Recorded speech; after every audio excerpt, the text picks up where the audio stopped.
listening to China Plus Radio, connecting you with China and the world.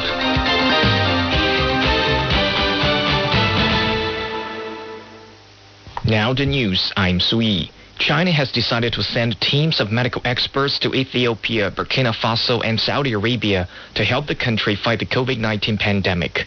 Foreign Ministry spokesperson Zhao Lijian says China will never forget the support from African countries during the country's most difficult times fighting the pandemic.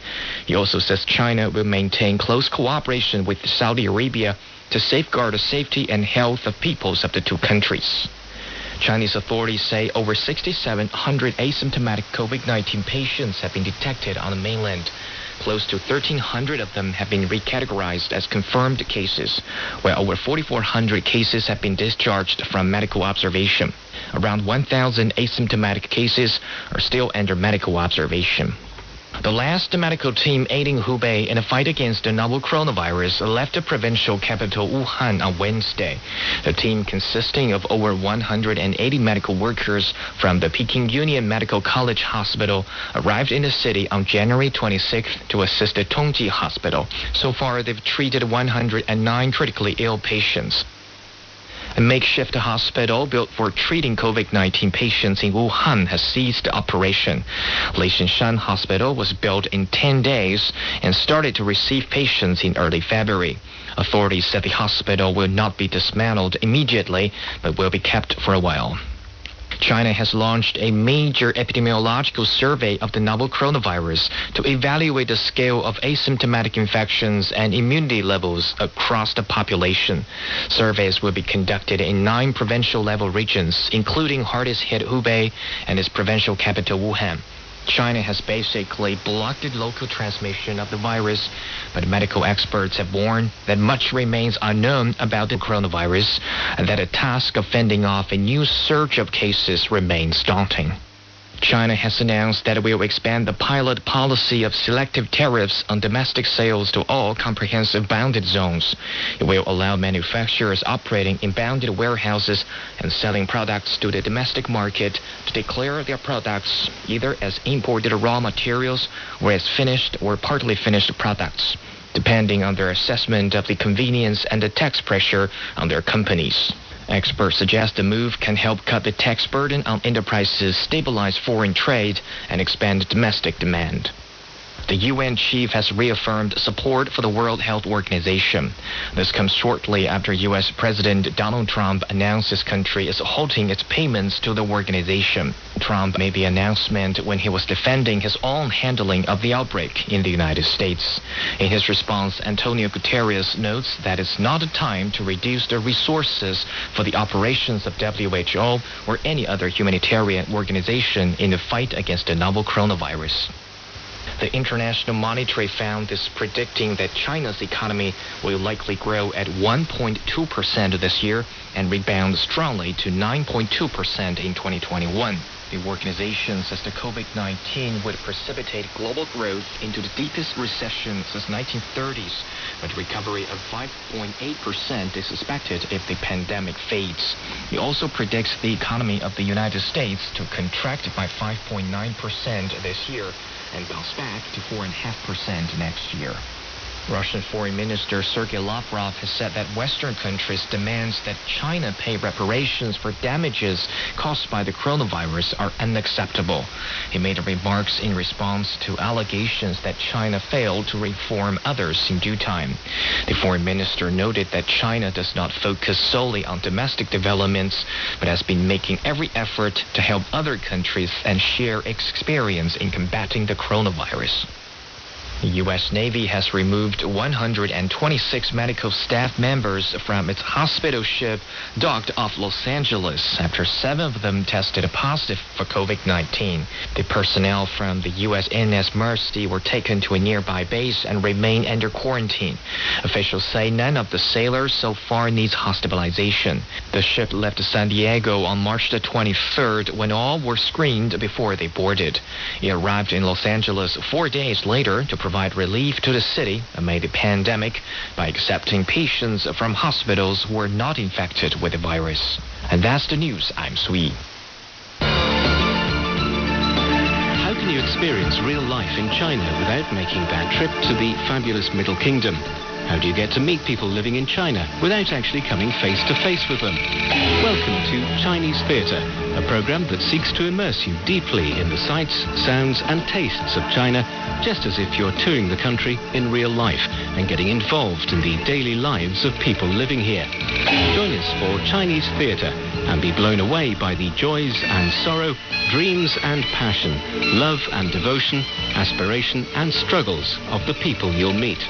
Chinese Theatre, a journey of a lifetime and an inspiration for the soul. Hello and welcome to Chinese Theatre. In today's edition, we'll continue with the Chinese television series entitled The Youth of Endeavor. The drama series tells the story of a handsome, talented, and passionate young man named Lu Tao, who has always aspired to be successful in Korea after graduating from the Architectural Institute. Like several of his close buddies, Lu Tao has experienced the ups and downs interaction through his career development. The nuances of life, the bitterness and sweetness of love, all contribute to their unforgettable youth of endeavor. Now stay tuned.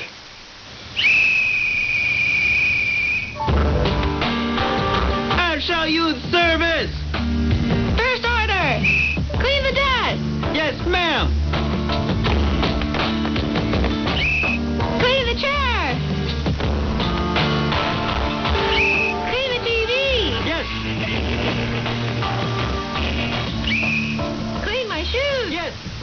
Rag is dirty! Request a new rag! Stop! Request denied! Listen to me! Clean your face with it! Yes! I will not obey unethical orders! Hey! Hey! I got you. It's okay. It's okay. That scared me. I almost hit the floor. Don't cry. Don't cry. My whistle. Here. Hey, I'll start over. What the hell? I'm not starting over. Give me the whistle. It's my whistle. Yours. Shannon, promise me, whenever I blow the whistle, you'll come to me. I promise. For the rest of your life. I'll whistle when I need you.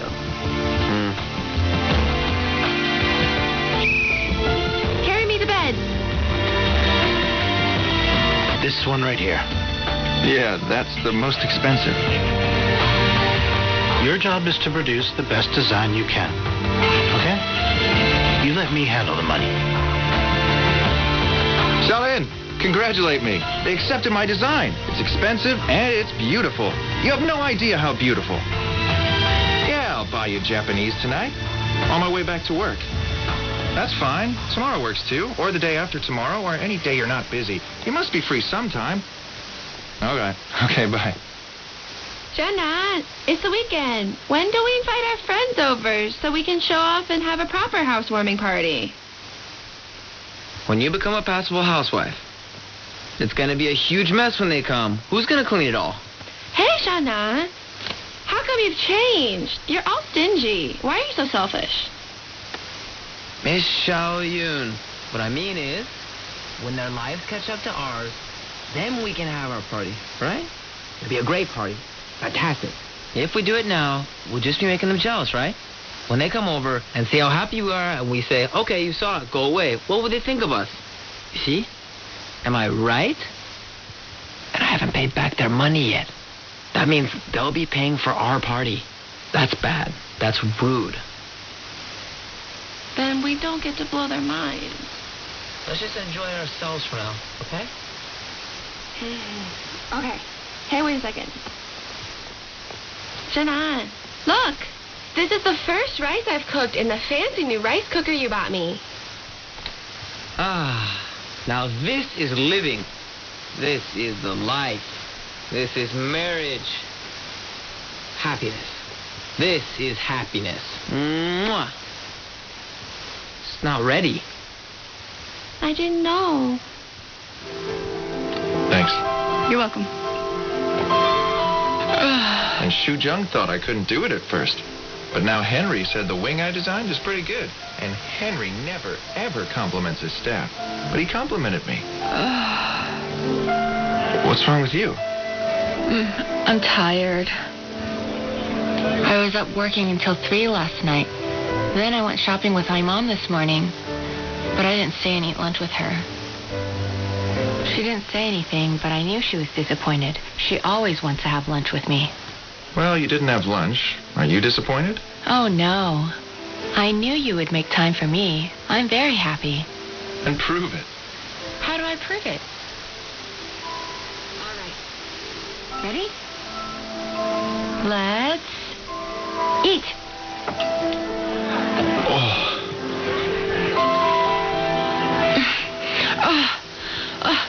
Oh my God. This is punishment. It's too spicy. Lu Tao, who celebrates like this, and I have to pay for this? It's not fair.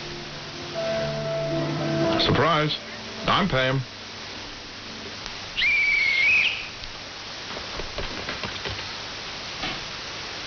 Who are you? I'm your husband, Sean Nunn. I'm your wallet. I am a tool for your everyday comfort. I'm completely ready to serve you at any moment. Reporting for duty. At ease. Attention! Change post. Go cook. Yes. And don't screw it up, or I may cook your head. Satisfaction guaranteed. Are you stupid, or are you blind? That's it? You'll be away for at least half an hour, and your lovely wife will be totally alone with only a TV and some seeds for company and no one to love her. Pitiful. Mwah. Like it? Sweet? Can you stand it? Can you leave me? Go away.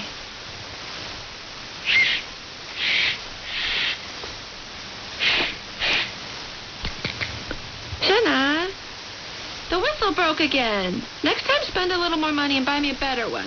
Damn it. Go on. Okay. What do you want from me? What should I do for you? What can I do for you? You don't even need me. I'm proud of you. Really? Yeah. You made my dream come true. Now I'm wondering whether or not I should retire. What do you mean? I mean that I admire you. I love you, Charlene. I love hearing that. I love seeing you have ambition. I love seeing you work hard. I love seeing you succeed and living your dream. I love seeing you make it. Lu Tao, you'll be a great man someday. Now go. Go do some work. Make your designs perfect. Charlene, I did all this for you. Lu Tao, I want you to remember, you did all these things for yourself. Horizon Cell Executive Mi Lai hereby invites designer Lu Tao to a romantic candlelight dinner. Oh, thank you. I ordered all of your favorites today. Bring the food! Thanks. I heard you'll be the project manager for Lot 7. Is that right? Nonsense. I'm just a designer. Since when was I the manager? Who told you that? I guess.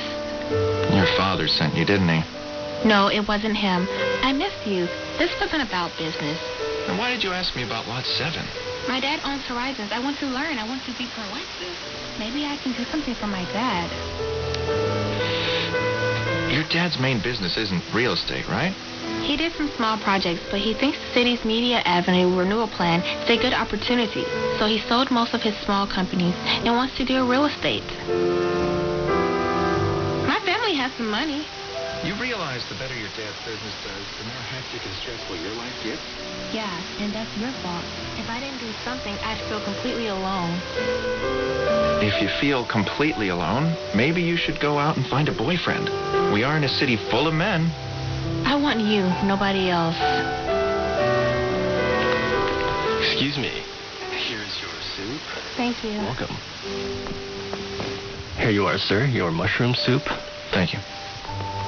To be honest, there are a lot of guys in the U.S. Lots of guys like me. But whenever I saw a foreigner, it was like seeing a beautiful animal. Sure, they were hot, but it wasn't for me. When I came back, my mom's friends introduced guys. I hated every one of them.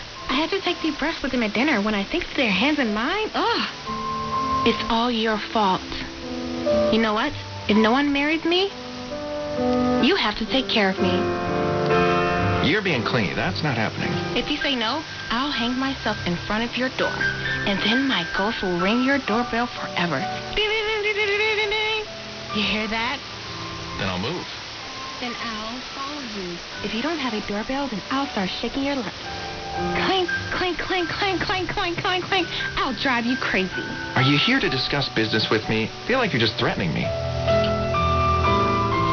Listen, I'm talking about 50 years from now. Right now, dream on. Look at this pretty face. Look, it's pretty, right? You jealous? You regret it? I went shopping a few days ago. There was this guy staring at me, staring so hard he ran smack into a utility pole.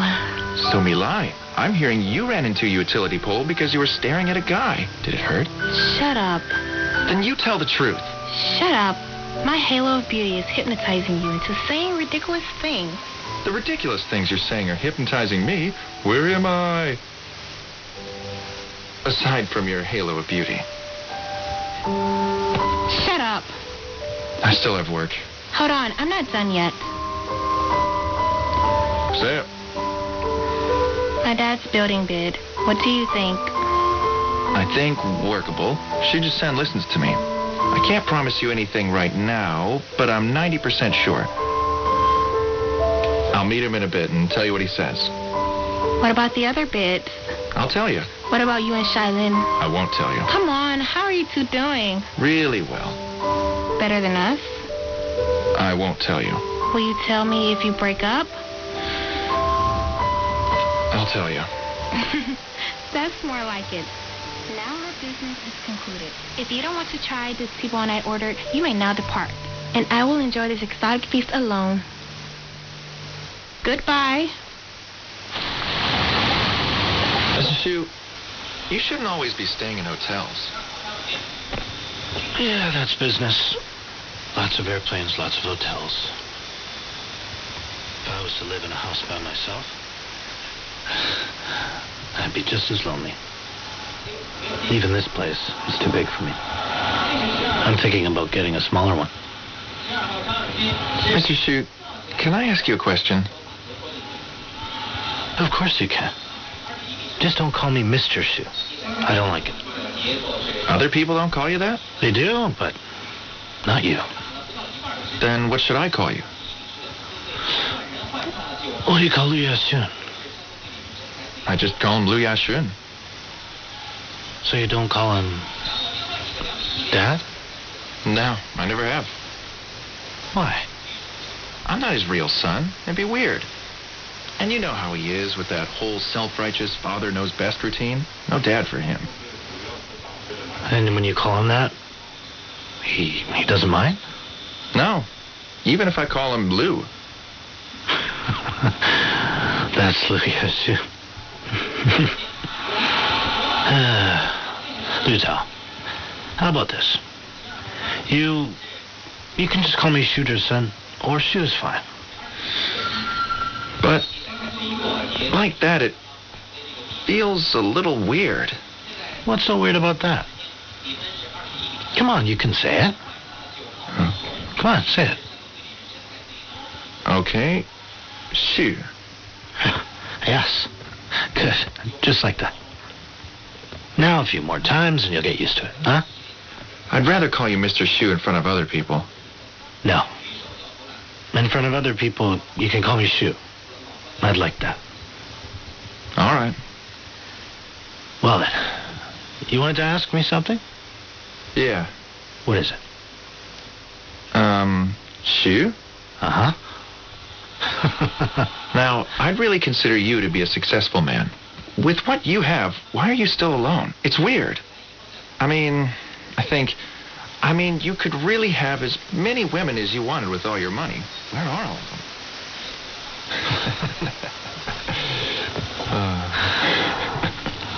Listen to you. Shu, This isn't your style. All right, then, what's my style? Your style is to answer questions directly. Fine. I will. The truth is, in terms of love and relationships, I'm a failure. I admit that.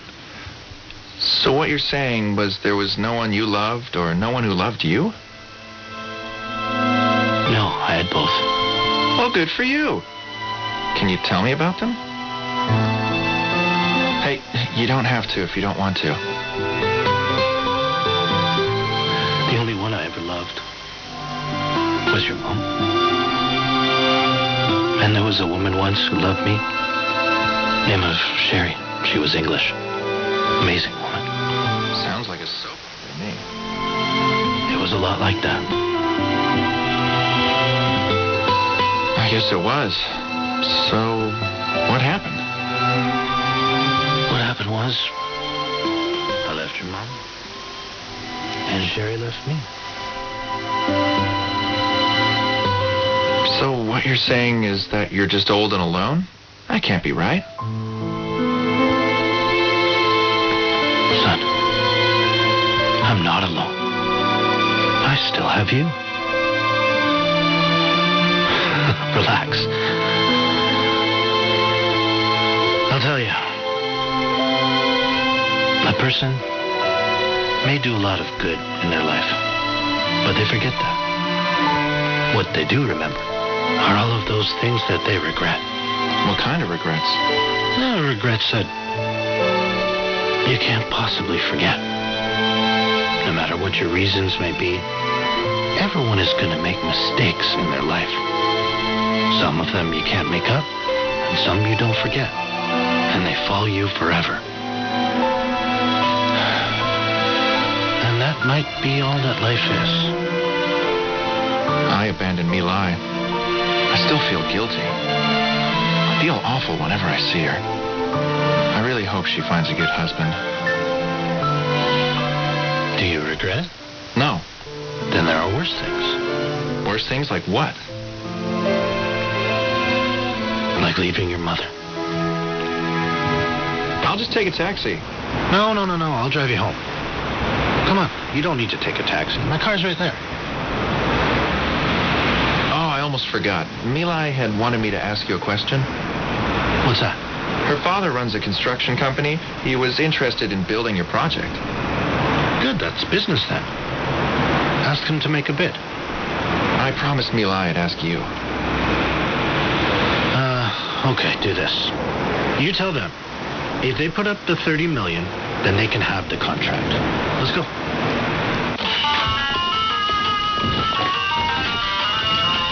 Hello, Butao. What's the news? Mr. Xu said it's okay, but you need to put up $30 million. Wait a second. What the fuck's going on? Dad, Butao says they want $50 million. 50 million? Yeah. Too much. But it's our first project. Deal. Whatever he tells you to do. My dad said we'll put up $40 million. Hold on a second. She said they'll put up $40 million. $40 million. That's just Me Lai screwing with you. She likes you. She's probably just trying to fool her dad. Well, what now? Of course we agree. Mr. Xu said it's all right. All right. Now do it. What did they say? They said, okay. I got it. I'm good at business, huh? You naughty girl. I think we should pay off our debt first. What's the rush? They haven't even asked yet. And this bonus was so sudden. It was like free money. I think it's high time my wife gets new clothes. Then let's make a deal. We'll use whatever's left over after the mall to pay off the debt. Yes, dear. Hey, knock it off. Focus on driving. Hey, now you have to listen to me. There are some ground rules for shopping. Do tell? Number 1, no looking at any other girls, only me. Deal. Number 2, the price of any clothes for you has to be under 100. The price for any clothes for me has to be over 500. Deal. Number 3, don't run away. You have to follow me. Don't lose me in the crowd of people. Deal. Number 4, pay and know when. No disappearing when it's time. Pay attention. You have to keep your eye on me, and when I look at something, when my eyes light up, you have to go to buy it, so I don't have to waste my precious time telling you. Okay, let's go. Whee! Yay! I can't believe these people. They take my husband's suit and put it on display in the mall. Try it on. I already have suits. That's an order. Hey, how do I look? Very handsome, sir. It's the latest style this season. Excuse me, did you see the girl who was with me? Really white, long hair, pretty and skinny? She went to the cashier. Sir, you can't leave without paying for this. Oh. Cheyenne, I don't want the suit. Oh, shut up. It's yours now. Here, use my card. I'm sorry, sir. She's already paid for it. How much? After the discount, it's 1,400. Chow, are you crazy? Why do I need a jacket this expensive? So you'll match your beautiful wife. Remember, you better wear it. Tell them not to put it in a bag so I don't have to iron it. You're wearing it home. Today you're my living mannequin. How do I look? It's all right. All right. No, I just don't want you to buy the cheap ones. I get it. You now, take off that jacket and just wear the shirt. It's too troublesome. Marriage is trouble. Married men don't get to be afraid of trouble. Got it? Who's afraid? I'm not afraid. Now our clothes match. Miss, hello. Purple, white, and blue. One of each color. Okay, just a minute. Wait, what do you want 3 for? What? It's not fair. How come you get a 1,400 kwai jacket? I'm trying my hardest to spend here, and I've only spent 300 so far. Okay, buy them. Buy them. Go pay. Okay.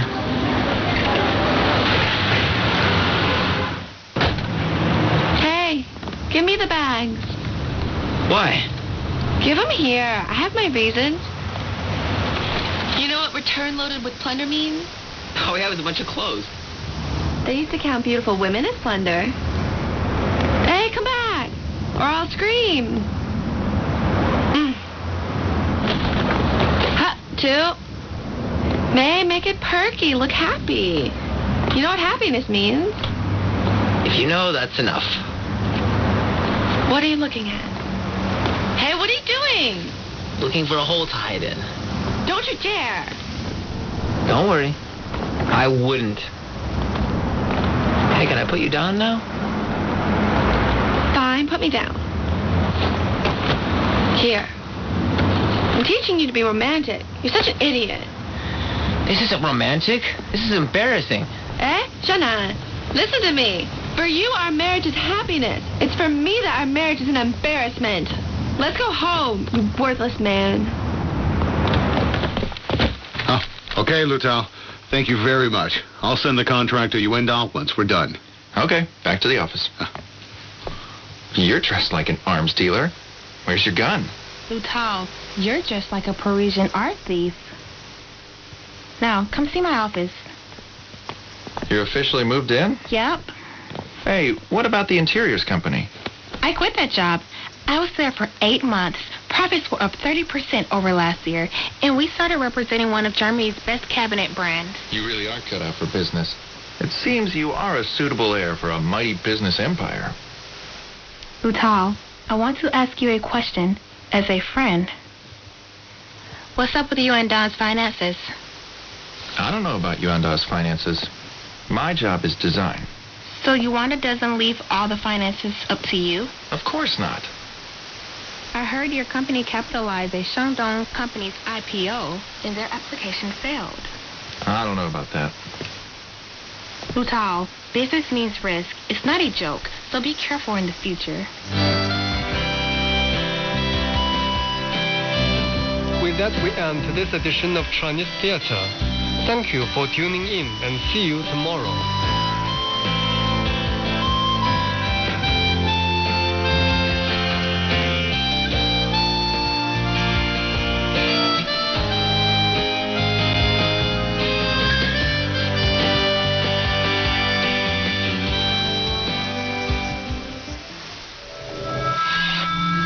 from epic tales of mystery and magic to accounts of battle and empire.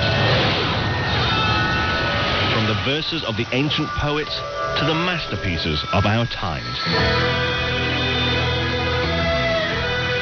CRI brings to life China's literary heritage.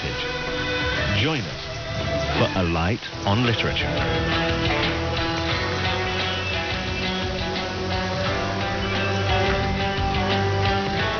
On today's A Light on Literature, CRI continues its presentation of The Spirit of the Chinese People, written by Gu Hongming, a Malaysian Chinese scholar of the late Qing dynasty. This book was first published in 1915. Gu wrote in the preface that the object of this book was an attempt to interpret the spirit of the real Chinese people and show the value of the Chinese civilization. Gu's opinions were personal and confined to a certain time period in history. Yet it offers an interesting viewpoint and a reference for its readers to consider and to understand the impact of Confucianism on the Chinese people and culture. In our last episode, the author says the wonderful peculiarity of the Chinese people as a race is that they are able to live the life of a child in their heart. And that is the secret of perpetual youth. Today, Manli narrates The Spirit of the Chinese People Part 2, in which Gu talks about the impact of Confucianism on Chinese people. Enjoy.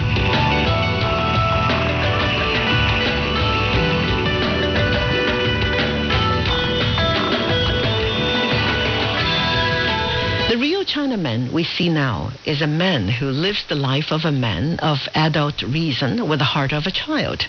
The Chinese spirit, therefore, is a spirit of perpetual youth, the spirit of national immortality.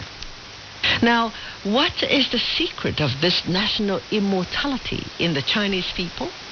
You will remember that in the beginning of this discussion, I said, what gives to the Chinese type of humanity to the real Chinaman? His inexpressible gentleness is the possession of what I called sympathetic or true human intelligence. This true human intelligence, I said, is the product of a combination of two things, sympathy and intelligence. It is a working together in harmony of the heart and head. In short, it is a happy union of soul with the intellect.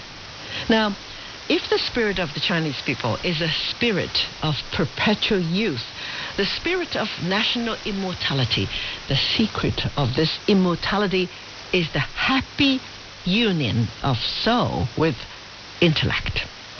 You will now ask me, where and how did the Chinese people get this secret of national immortality, this happy union of soul with intellect, which has enabled them as a race and nation to live a life of perpetual youth?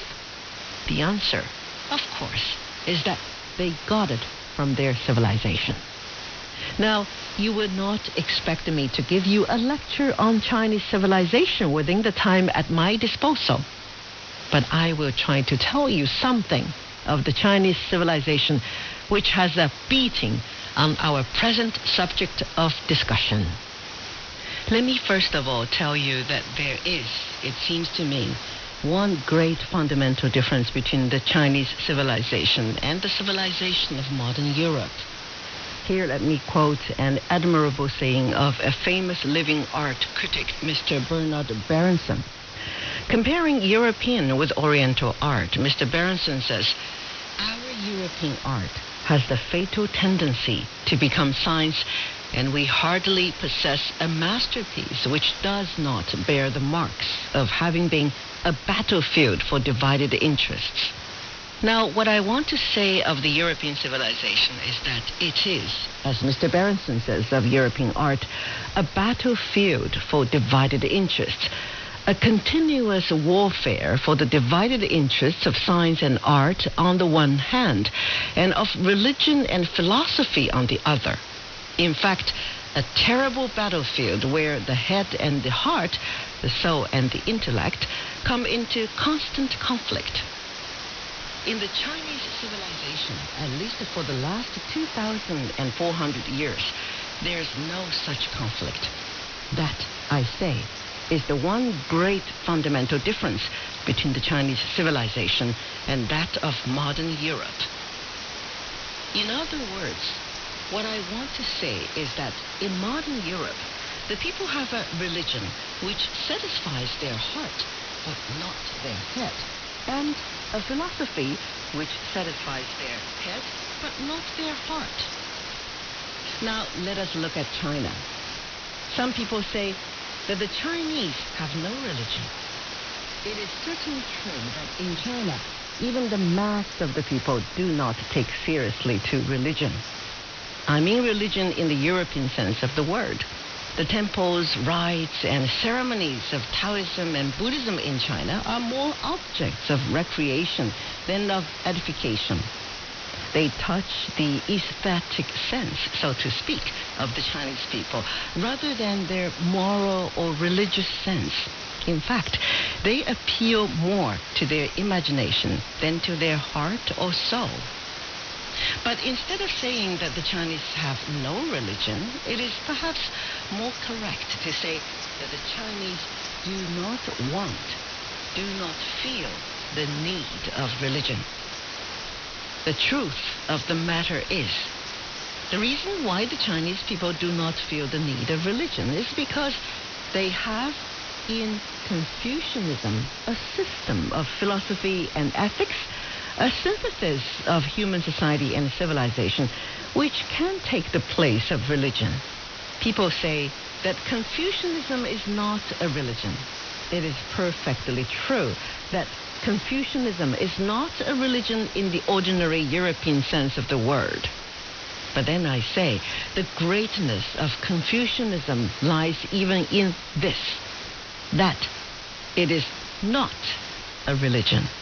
In fact, the greatness of Confucianism is that without being a religion, it can take the place of religion. It can make man do without religion. You are listening to A Light on Literature, CRI's presentation of timeless works of Chinese literature. Today's narration by Man Ling is an abridged version of The Spirit of the Chinese People, written by Gu Hongming, a Malaysian Chinese scholar in the late Qing dynasty. Now, in order to understand how Confucianism can take the place of religion, we must try and find out the reason why mankind, why men feel the need of religion. Mankind, it seems to me, feel the need of religion for the same reason that they feel the need of science, of art, and of philosophy. The reason is because man is a being who has a soul. Now, let us take science, I mean physical science. What is the reason which makes men take up the study of science? Most people now think that men do so because they want to have railways and aeroplanes. Men like the present progressive Chinamen who take up the study of science because they want railways and aeroplanes will never get science. The true men of science in Europe in the past who have worked for the advancement of science and brought about the possibility of building railways and aeroplanes did not think at all of railways and aeroplanes. What impelled those true men of science in Europe and what made them succeed in their work for the advancement of science was because they felt in their souls the need of understanding the awful mystery of the wonderful universe in which we live. Thus, mankind, I say, feel the need of religion for the same reason that they feel the need of science, art, and philosophy. And the reason is because man is a being who has a soul, and because the soul in him, which looks into the past and future as well as the present, not like animals which live only in the present, feels the need of understanding the mystery of this universe in which they live. Until men understand something of the nature, law, purpose, and aim of the things which they see in the universe, they are like children in a dark room who feel the danger, insecurity, and uncertainty of everything. In fact, as an English poet says, the burden of the mystery of the universe weighs upon them. Therefore, mankind wants science, art, and philosophy for the same reason that they want religion to lighten for them. The burden of the mystery, the heavy and the weary weight of all this unintelligible world. Art and poetry enable the artist and poet to see beauty and order in the universe, and that lightens for them the burden of this mystery. Therefore, poets like Goethe, who says, "He who has art has religion," do not feel the need of religion. Philosophy also enables the philosophers to see method and order in the universe, and that lightens for them the burden of this mystery. Therefore, philosophers like Spinoza, for whom it has been said the crown of the intellectual life is a transport. As for the saint, the crown of the religious life is a transport. Do not feel the need of religion. Lastly, science also enables the scientific man to see law and order in the universe, and that lightens for them the burden of this mystery. Therefore, scientific men like Darwin and Professor Haeckel do not feel the need of religion. But for the mass of mankind who are not poets, artists, philosophers, or men of science, for the mass of mankind whose lives are full of hardships and who are exposed every moment to the shock of accident from the threatening forces of nature and the cruel, merciless passions of their fellow men, what is it that can lighten for them the burden of the mystery of all this unintelligible world? It is religion. But how does religion lighten for the mass of mankind the burden of this mystery? Religion, I say, lightens this burden by giving the mass of mankind a sense of security and a sense of permanence. In presence of the threatening forces of nature and the cruel, merciless passions of their fellow men and the mystery and terror which these inspire, religion gives to the mass of mankind a refuge in which they can find a sense of security, and that refuge is a belief in some supernatural being or beings who have absolute power and control over those forces which threaten them. Again, in presence of the constant change, vicissitude, and transition of things in their own lives, birth, childhood, youth, old age, and death, and the mystery and uncertainty which these inspire, religion gives the mass of mankind also a refuge in which they can find a sense of permanence. And that refuge is the belief in a future life.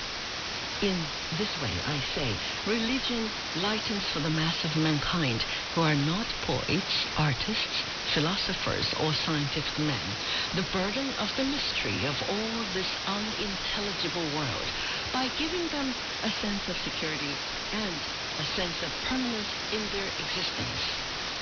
Christ said, "I give to you peace which the world cannot give, and which the world cannot give." This is what I mean when I say that